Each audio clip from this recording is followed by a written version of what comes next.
If your Saturn is transiting over Moon, अगर आपके birth chart में शनि चंद्रमा के ऊपर ट्रांजिट कर रहा है तो आपका जो चंद्रमा होता है वो स्लो डाउन हो जाता है।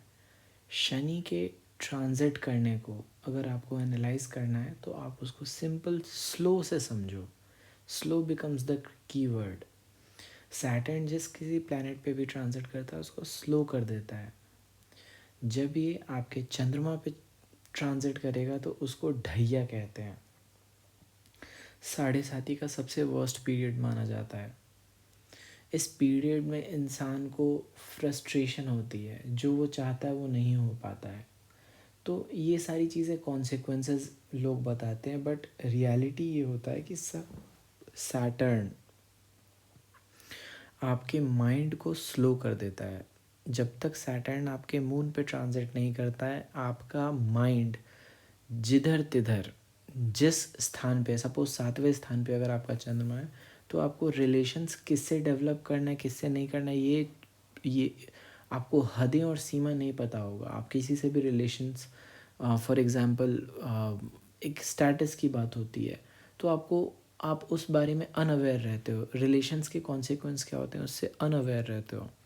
जब सैटर्न 7th प्लेस के मून पे ट्रांजिट करेगा तो आपके रिलेशंस को स्ट्रीमलाइन कर देगा। आपको किस जगह पे रहना है, किस जगह पे आपको रिलेशन स्टैब्लिश करने हैं, वो समझ में आ जाएगा। सपोज़ आपका चंद्रमा 3रे स्थान पे, तो 3रा स्थान चॉइस।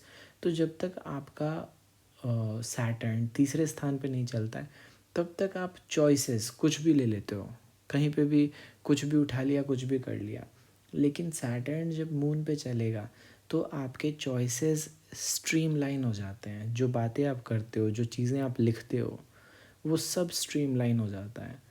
तो आपको, अगर आपके बर्थ चार्ट में सैटर्न मून के ऊपर ट्रांजिट कर रहा है तो पहली चीज़ तो है कि ये आपके माइंड को स्लो डाउन कर रहा है। सबसे पहला इफ़ेक्ट, आपका दिमाग इस समय ज़्यादा काम नहीं करेगा।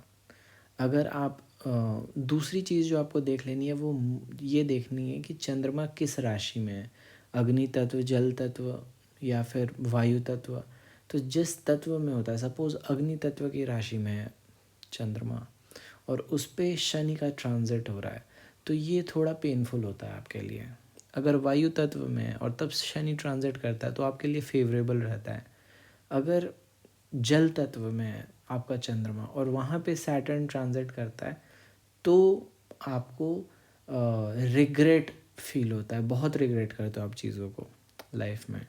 और अगर आपका मून धरती तत्व में की राशि में है और तब धरती तत्व की राशि में सैटर्न ट्रांजिट करता है तो उतना इफ़ेक्ट नहीं करता है आपको जितना इफ़ेक्ट करना चाहिए। आप ऑलरेडी बहुत ग्राउंडेड पर्सन माने जाते हो।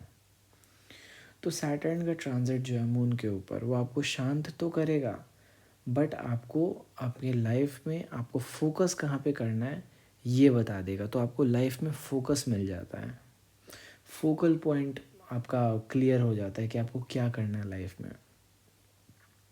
सपोज़ आपका मून 4th प्लेस पे, तो 4th प्लेस लर्निंग का प्लेस होता है। आप कुछ भी पढ़ोगे, जब तक सैटर्न यहाँ पे ट्रांजिट नहीं करेगा आप कुछ भी सीखते रहने में बहुत इंटरेस्ट है। लेकिन जब सैटर्न यहाँ पे ट्रांजिट कर जाता है तो आपको स्लो डाउन कर देता है।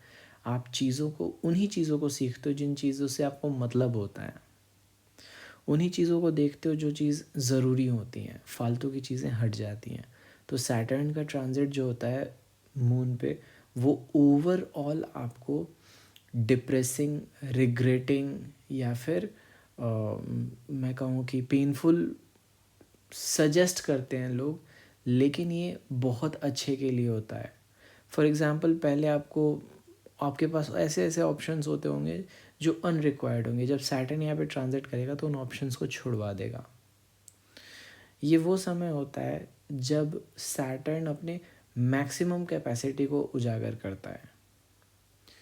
तो चूँकि चीज़ें स्लो डाउन हो जाती हैं आपके लाइफ में, तो मून के ट्रांजिट्स, मून जब जब इक्लिप्स 2.5 साल के लिए सैटर्न आपके मून पे ट्रांजिट करता है, तो जब मून पे ट्रांजिट करता है तो मून इक्लिप्स में भी जाता है।